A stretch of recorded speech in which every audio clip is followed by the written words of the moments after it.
The clock struck midnight when Thomas heard the scream. He froze in the darkened corridor, his breath catching in his throat. For 12 years, Thomas had served as a palace guard. He knew every sound these ancient walls made. The creak of floorboards, the whisper of wind through tall windows, the distant hum of the city beyond the gates. But this was different. This was raw, furious, human. Thomas's hand moved to his radio, then stopped. Protocol said, "Report everything." But instinct told him to wait, to understand. The sound had come from the West Wing, where senior royals kept their private apartments. A place guards entered only when summoned. He took 3 careful steps forward. The marble floor was cold beneath his polished shoes. His uniform felt suddenly tight against his chest. Another sound cut through the silence. Not a scream this time. Breaking glass. The sharp crack echoed down the hall like a gunshot. Thomas's pulse quickened. Someone was in trouble. Or someone was causing it. Before you find out what Thomas discovered that night, hit that subscribe button. This story gets darker than anyone expected. You won't want to miss what happens next. Thomas moved faster now, his training taking over. The West Wing corridor stretched ahead, lit only by small security lights near the floor. Shadows danced on portraits of ancestors who stared down with silent judgment. He reached the corner and pressed his back against the wall. The sounds were clearer now. A voice raised and sharp. Words he couldn't quite make out. Then footsteps, pacing, quick and angry. The voice belonged to a woman. Thomas knew that voice. Everyone in the palace knew it. Refined in public. Measured in interviews. But this version was stripped of all composure. This was Camilla, the queen consort, and she was absolutely furious. Thomas felt his stomach drop. He shouldn't be here. He shouldn't be hearing this. Whatever was happening beyond that door was private, royal, untouchable. But another crash made him flinch. Something heavy hit a wall. Then silence, thick and dangerous. Thomas reached for his radio again. His supervisor needed to know. This was beyond his authority. But as his fingers touched the device, he heard something else crying. Not the rage anymore. Something quieter, broken. The sound made his chest tighten. He'd heard people cry before. Heard grief and fear and pain. But this was different. This was the sound of someone who believed they were completely alone. Someone who'd finally let their walls collapse. Thomas stood in that dark corridor, torn between duty and humanity. Between protocol and compassion, the crying continued, softer now. Muffled, as if she'd pressed her face into her hands. He took one step back, then another. He would leave. Pretend he heard nothing. Forget this night ever happened. But then the door opened. Light spilled into the hallway, golden and sudden. Thomas had nowhere to hide. Nowhere to run. He stood frozen, exposed, as a figure appeared in the doorway. Camilla stood there in a silk robe, her face pale and streaked with tears. Her hair, usually perfect, hung loose around her shoulders. In her hand, she held a photograph. The frame was cracked. For 3 long seconds, they stared at each other. Then her expression changed. The vulnerability vanished, replaced by something colder, sharper. "How long have you been standing there?" Her voice was steady now, controlled. But Thomas could hear the tremor underneath. He opened his mouth to answer, to apologize, to explain. But before he could speak, Camilla's eyes narrowed. "You heard everything, didn't you?" Thomas swallowed hard. His mouth had gone dry. "Your Majesty, I was making my rounds. I heard sounds of distress and came to ensure your safety." The words came out practiced, professional, exactly what his training had taught him to say. Camilla studied him for a long moment. The photograph trembled slightly in her hand. Behind her, Thomas could see the sitting room. Furniture overturned. Books scattered across the floor. A lamp on its side, still lit, casting strange shadows on the ceiling. Whatever had happened here, it hadn't been small. "My safety." Camilla repeated the words slowly, as if testing their weight. A bitter smile crossed her face. "How noble of you, Thomas. He blinked. She knew his name. In 12 years, he'd never spoken directly to her, never stood close enough to be seen as more than uniform and duty. Yet she knew his name. I should call my supervisor, Thomas said carefully. If there's been an incident? No. The word was sharp. Final. Camilla stepped fully into the hallway, pulling the door closed behind her. There's been no incident. Do you understand? It wasn't a question. It was an order. Thomas nodded slowly. Yes, Your Majesty. Camilla didn't move away. She stood there, studying his face in the dim light. Her eyes were red from crying, but they were also intelligent, calculating. She was deciding something. You're wondering what this is about, she said quietly. What could possibly make me lose control like this? Thomas kept his expression neutral. It's not my place to wonder, Your Majesty. No, it's not. She looked down at the photograph in her hand. The cracked glass caught the light. But you're human, and humans are curious. The silence stretched between them. Thomas could hear his own heartbeat, could hear the distant ticking of a grandfather clock somewhere in the darkness. Camilla's shoulders sagged slightly. The royal composure was cracking again. It's been 30 years, she whispered. 30 years of holding my tongue, of being patient, of being understanding. Thomas didn't respond. Couldn't respond. This wasn't a conversation a guard should be part of. But Camilla kept talking, her voice growing stronger. Do you know what it's like, Thomas? To be painted as the villain in your own life story? To have the world decide who you are before you ever get to speak? She looked up at him, and Thomas saw something unexpected in her eyes. Not anger, not even sadness. Desperation. Everyone sees the crown, she continued. The jewels. The palaces. They think that's enough. That should be enough. She laughed, but there was no humor in it. They don't see the rest. Thomas shifted his weight slightly. He should stop this. Should excuse himself. Radio for help. But something kept him standing there, listening. Ow. Camilla found this. Camilla held up the photograph. Even cracked, Thomas could make out the image. A young woman with kind eyes, blonde hair, a smile that seemed to light up the frame. Diana. Thomas's stomach tightened. Everyone in Britain knew that face. The people's princess. Dead for decades now, but never forgotten. Never replaced. 27 years, Camilla said softly. She's been gone for 27 years. And still, I'm the other woman. Still the villain.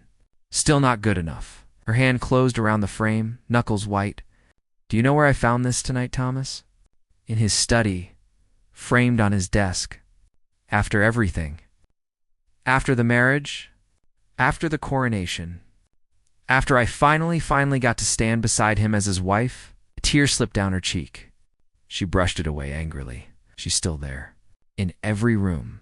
Every conversation. Every photograph where I'm standing next to him, and people wish it was her instead. Thomas felt a knot forming in his chest. This was too much. Too private. Too raw, Your Majesty, he began carefully. Perhaps you should rest. Let me call someone. Call who? Camilla's voice rose again. My husband, who keeps a shrine to his first wife. The staff, who will spread this story through the palace by morning. The press, who've been waiting for me to crack since the day I married him. She stepped closer. Thomas could smell her perfume, expensive and delicate. Could see the pain etched in every line of her face. You want to know what happened tonight? What made me finally lose control?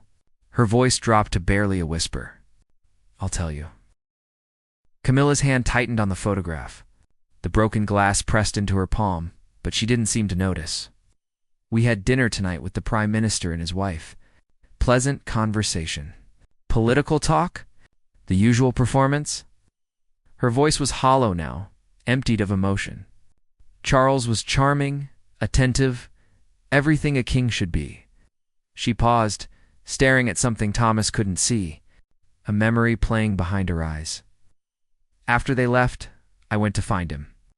To talk about the evening? We have these moments sometimes, late at night. When the crown comes off and we're just two people who've been together for decades. A sad smile crossed her face. I thought we'd grown past it, past her shadow. But I was wrong. Thomas remained still, barely breathing. The hallway felt smaller now, pressing in from all sides. He was in his study. The door was open, so I walked in. He didn't hear me at first. He was just sitting there, staring at his desk. Camilla's voice cracked. At this photograph, touching the frame like it was something sacred. She held it up again, and in the low light, Diana's smile seemed almost alive. Forever young, forever perfect. Forever frozen at the moment the world loved her most. I stood there for a full minute, watching him. My husband, the king, lost in memories of a woman who's been dead longer than some of our staff have been alive. Camilla's jaw tightened, and then he said her name. Just whispered it into the silence. Diana. The name hung in the air between them. Not my name. Not his wife's name. The name of a ghost. Camilla's composure finally shattered completely. I asked him what he was doing. He looked up startled, guilty, like I'd caught him in some kind of affair, which I suppose I had. An affair with memory. Thomas wanted to look away, to give her privacy for this moment. But moving felt like a betrayal of trust. She'd chosen to tell him this. For whatever reason, she needed him to hear it. He apologized, of course. Put the photograph away. Said he was just reminiscing. That it meant nothing. Camilla laughed bitterly. But that's the lie we've been telling each other for years. That it means nothing. That I'm enough. That the past is past. She wiped her eyes with the back of her free hand. So I finally asked him the question I'd been too afraid to voice for 3 decades. If he could go back, if he could change everything, would he choose her instead? Thomas's breath caught. He knew the answer before she spoke it. He could see it written in the devastation on her face. He hesitated. Words came out broken. For just a second, he hesitated. And in that second, I saw the truth. I've always been second choice. Second best. The woman he settled for, because the woman he loved, was gone. Camilla leaned against the wall, suddenly looking exhausted. I came back here and she gestured vaguely at the closed door. I destroyed things. Threw things. Screamed until my throat hurt. All the rage I've swallowed for years just came pouring out. She looked at Thomas directly, her eyes pleading for something. Understanding, maybe. Or absolution. I've given him everything. Endured the hatred. The protests. The comparisons. I've stood beside him while crowds held up her picture and shouted that I killed her, that I'm not worthy. That I should disappear. Her voice rose again. I've been patient and dignified in everything they asked me to be. And for what? To know that deep down he'd erase me if he could bring her back. Thomas finally spoke, his voice gentle. Your Majesty, grief is complicated. It doesn't mean don't. Camilla held up her hand. Don't make excuses for him. Don't tell me what I already know. That he loved her. That she was special. That some loves never die. She looked down at the photograph again. I know all of that. I've always known. Door opened somewhere in the distance. Footsteps echoed down another corridor. The palace was waking up. Morning staff, beginning their routines. Camilla straightened, wiping her face. The queen consort was rebuilding herself before Thomas's eyes, tucking the pain away, raising the walls. This conversation never happened, she said, her voice returning to its usual controlled tone. You heard nothing. Saw nothing. Understand? Thomas nodded. Yes, Your Majesty. But as Camilla turned to go back into her room, Thomas made a decision that would change everything, Your Majesty. He spoke quietly, respectfully. She paused, hand on the door handle. For what it's worth, Thomas said carefully, I think you're worthy. I think you've shown more strength than most people could imagine. And I think anyone who can't see that is blind. Camilla stood frozen for a long moment. Then slowly, she turned back to face him. What happened next? Neither of them expected. Camilla's eyes filled with tears again. Not the angry tears from before. Something softer. More vulnerable? Do you mean that? Her voice was barely a whisper. Or are you just saying what you think I need to hear? Thomas met her gaze steadily. I mean it. I've watched you for years. The way you carry yourself. The way you keep going even when protesters line the streets. Even when the papers tear you apart. That takes courage most people don't have. Single tear rolled down her cheek. She didn't brush it away this time. I don't feel courageous, she admitted. I feel tired. So tired of fighting. Of proving myself.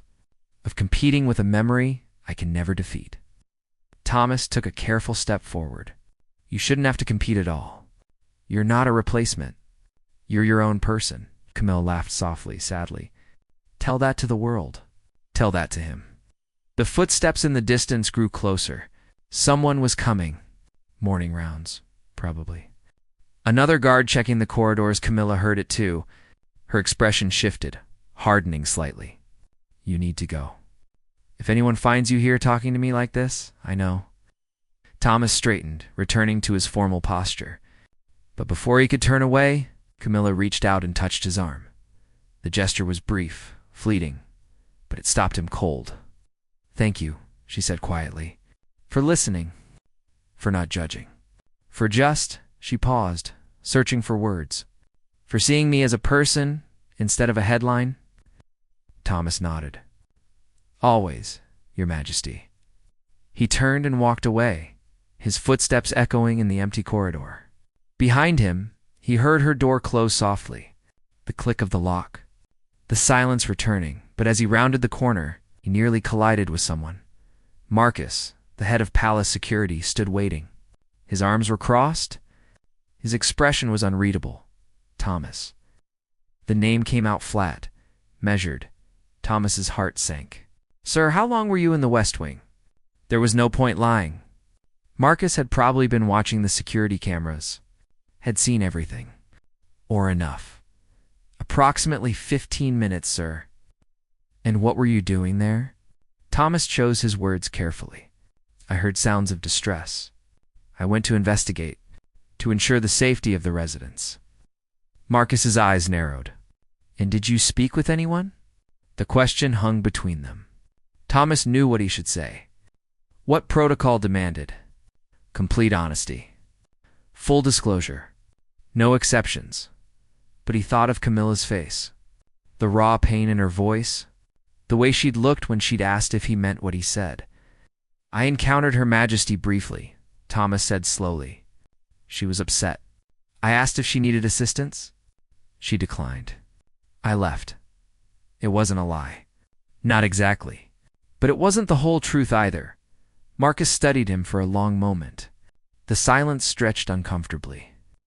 The cameras in that section of the West Wing were offline for maintenance tonight. Marcus finally said. His tone gave nothing away. Lucky timing. Thomas said nothing. There will be no report of this incident, Marcus continued. No record, no gossip, no questions. As far as anyone is concerned, your rounds were routine and uneventful. Understood? Relief flooded through Thomas. Yes, sir. Understood. Marcus moved closer, his voice dropping to barely above a whisper. But Thomas, if I ever find you alone with any member of the royal family again without proper authorization, I'll have your badge. I don't care what the circumstances are. Clear. Crystal clear, sir. Marcus nodded curtly and walked away, his footsteps fading into the distance. Thomas leaned against the wall, his legs suddenly weak. He dodged a bullet. Maybe two. But as he stood there in the quiet corridor, he couldn't shake the image of Camilla's face. The pain, the loneliness, the desperate need to be heard by someone, anyone who might understand. He'd been a guard for 12 years, trained to be invisible, to hear nothing, see nothing, to be a human shield and nothing more. But tonight, he'd been something different. A witness, a listener, maybe even a friend for just a few moments. The question was whether that would be enough, or whether he'd just made everything worse. 3 days passed. Thomas returned to his regular duties, patrols, gate checks, the endless routine of palace security. He didn't see Camilla, didn't hear any whispers about that night. It was as if nothing had happened. But on the 4th day, something changed. Thomas was standing post near the south entrance when a palace aide approached. Young woman. Professional smile. Envelope in her hand. Thomas Bennett. She asked, yes. She handed him the envelope. This was left for you? Before he could ask who it was from, she'd already walked away. Thomas looked down at the envelope. Heavy paper. Expensive. His name written in elegant script across the front. His hands trembled slightly as he opened. Inside was a single card. Simple, dignified, and 5 words that would haunt him for years. Some conversations save lives. See. Thomas read the words 3 times. Each time they felt heavier. Some conversations save lives. What did she mean? Had that night been worse than he'd thought? Had he stopped something terrible from happening? Folded the card carefully and slipped it into his pocket? Around him, the palace continued its normal rhythm. Tourists gathered outside the gates. Staff hurried past with folders and phones. Life moved forward, oblivious. But Thomas couldn't shake the feeling that something fundamental had shifted. That evening, as his shift ended, Marcus called him into the security office. Sit down, Marcus said, his tone impossible to read. Thomas sat, his stomach tight with worry. Marcus leaned back in his chair, studying Thomas's face. You received something today? A card. It wasn't a question. Of course Marcus knew. The palace had eyes everywhere. Yes, sir. From Her Majesty. Yes, sir. Marcus was quiet for a moment. Then he sighed, suddenly looking tired. Thomas, I'm going to tell you something. Something that doesn't leave this room. Thomas nodded. That night, the night you heard Her Majesty in distress, wasn't the first time. Marcus's voice was low. There have been other nights, other moments, times when the pressure becomes too much, when the crown weighs too heavy. Thomas listened, his heart sinking. We have protocols for these situations, medical staff on standby, specialists, people trained to handle crisis moments. Marcus leaned forward. But sometimes protocols aren't what someone needs. Sometimes they just need another human being. Someone who isn't there because they're paid to be.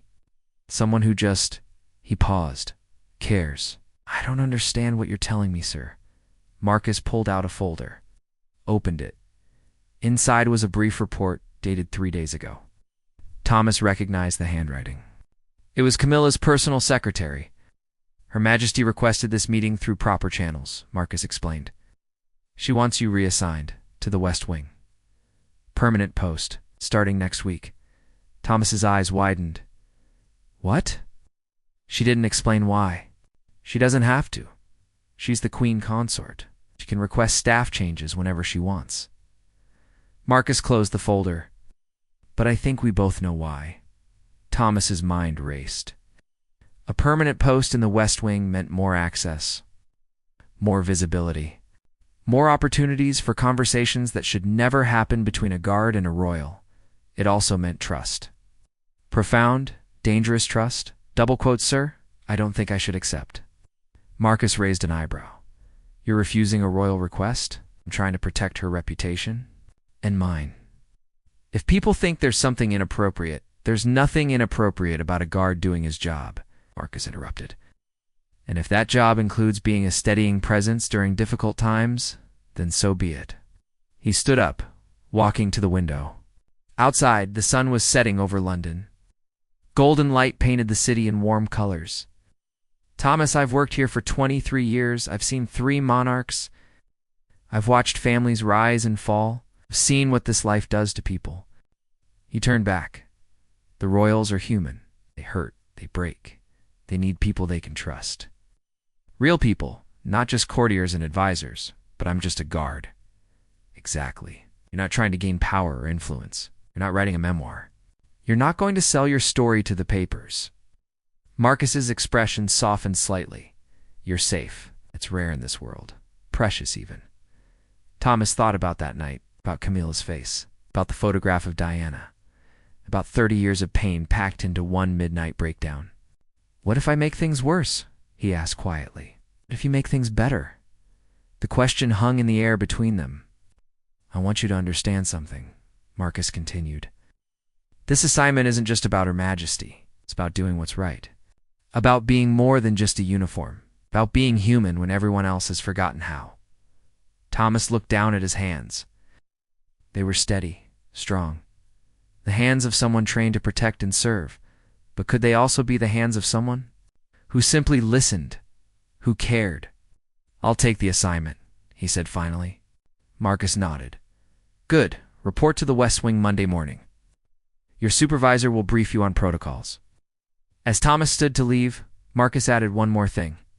"Thomas, that card she sent you? Keep it. Remember what it says, 'cause there will be nights when you'll need to remember why this matters." Thomas touched his pocket where the card rested. Some conversations save lives. He walked out of the office into the cool evening air. The palace grounds stretched around him, ancient and imposing. Walls that had witnessed centuries of history, of kings and queens, of love and loss, secrets that would never be told. And now, he was part of that history. Part of those secrets. The question was what he would do with that responsibility. Monday morning arrived cold and gray, Thomas reported. To the West Wing, wearing his pressed uniform and carrying the weight of everything he now knew, the morning supervisor briefed him on his new post. The hallways he'd patrol, the rooms he'd monitor, the schedule he'd follow, it all seemed routine, professional, exactly like any other assignment. Until noon, when Camilla appeared. She walked down the corridor with her usual grace, dressed impeccably in a navy suit, every hair in place, every gesture controlled, the perfect image of royalty. But when she saw Thomas, something flickered in her eyes. Recognition, relief, something that looked almost like gratitude. "Thomas." She stopped a few feet away. Her voice was formal, appropriate for any staff member overhearing. "Welcome to your new post." "Thank you, Your Majesty." She studied his face for a moment. Around them, the palace continued its daily rhythm. Staff passing, doors opening and closing, the sound of distant conversations. "I trust you understand the nature of this assignment," she said carefully. "Yes, Your Majesty, and that discretion is paramount." "Ways." "Your Majesty." Small smile touched her lips. Brief, almost invisible. But there, she nodded once and continued down the hallway. Thomas watched her go, her posture perfect, her steps measured. To anyone else, she was simply the queen consort going about her day.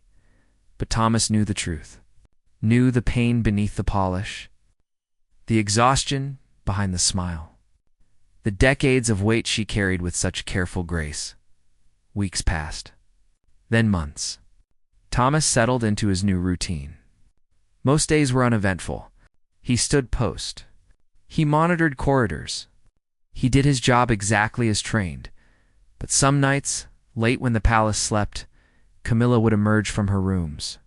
She never said where she was going, never explained.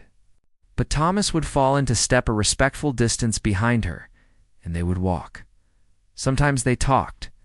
Brief conversations about nothing important. The weather, the gardens, books they'd read. Small, human things that had nothing to do with crowns or duty or ghosts from the past. Other times, they walked in comfortable silence. Two people who understood that sometimes presence was enough, that just knowing someone else was there could make the loneliness a little less crushing. Thomas never asked about Charles, never mentioned Diana, never pushed for explanations about that night or what had led to it. He didn't need to. He understood now. Understood that some pain was too deep for words, that some wounds never fully healed, that strength wasn't about never breaking. It was about putting yourself back together, over and over. Even when no one else noticed. 6 months after his reassignment, Thomas was standing post when Camilla approached with another envelope. "For you," she said simply. Inside was an invitation. A private dinner. Nothing formal. Just a small gathering of people she trusted. Her closest friends. Her sister. A few others who'd stood by her through everything, and Thomas. "I don't understand," he said, looking up from the card. Camilla's expression was warm, real. "You saved my life that night, Thomas. Maybe not in the dramatic way people imagine. but you gave me something I desperately needed. You saw me? Not the queen consort, not the villain, not the other woman. Just me." Her voice grew softer.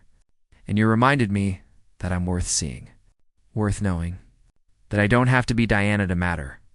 Thomas felt his throat tighten. "Your Majesty, you only listened. You only cared. You only treated me like a human being instead of a symbol." She smiled. "Never underestimate how powerful that is." She glanced around the empty corridor, then back at him. "I'm still learning to believe I'm enough. Some days are harder than others. Some nights I still hear the protesters, still see the comparisons, still feel like I'm failing some impossible test. But then I remember that night. Remember your face when you told me I was worthy, and I think maybe he's right. Maybe one person believing in me is enough to start with." Thomas blinked back unexpected emotion. "I'll always believe in you, Your Majesty. I know." She touched his arm briefly, just as she had that first night. "That's why you're here." She walked away, leaving Thomas standing in the golden afternoon light streaming through tall windows. He looked down at the invitation in his hand, at the proof that something as simple as kindness could change everything. That one midnight conversation could become the foundation of trust. That seeing someone's pain and not turning away could be the most important thing a person ever did. The palace continued around him, ancient walls holding new stories, new secrets, new moments of grace hidden in the darkness, and Thomas understood now what Camilla had meant in that card. Some conversations save lives, not always in obvious ways, not always dramatically, but sometimes being present in someone's darkest moment was enough. Listening when they broke was enough. Believing in them when they couldn't believe in themselves was enough. Sometimes, being human was the bravest thing anyone could do. That evening, as Thomas finished his shift, he walked past the window overlooking the palace gardens. In the distance, he could see Camilla and Charles walking together. They weren't touching, weren't speaking, but they were there, side by side, carrying their complicated history into whatever future awaited them. Thomas didn't know if they'd ever resolve the ghost between them. Didn't know if Camilla would ever fully heal from 30 years of being second choice. Didn't know if Charles would ever let go of his perfect memory of Diana, but he knew Camilla would survive it, would endure, would continue standing tall even when the world tried to break her, because she'd survived the worst night. The night when everything shattered, and she'd found the strength to put herself back together. That was the real story. Not the rage. Not the breakdown. Not the dramatic midnight scene that could have ended so differently. The real story was what happened after. The choice to keep going. The courage to trust again. The strength to believe she deserved kindness even when the world said otherwise. Thomas pulled out the card from his pocket. He'd carried it every day since receiving it. The edges were worn now, soft from handling. Some conversations save lives. He understood those words completely now. And he understood his role, not just as a guard, but as a witness, a keeper of secrets, a reminder that even royals were human, that even queens could break, that even the strongest people needed someone to believe in them. The sun set over London, painting the sky in shades of gold and rose. Inside the palace, lights began to glow, another night beginning. Another set of secrets held within ancient walls, and Thomas stood at his post, watching over it all, holding the truth of one midnight conversation in his heart. Some conversations save lives. And sometimes, that's all that matters.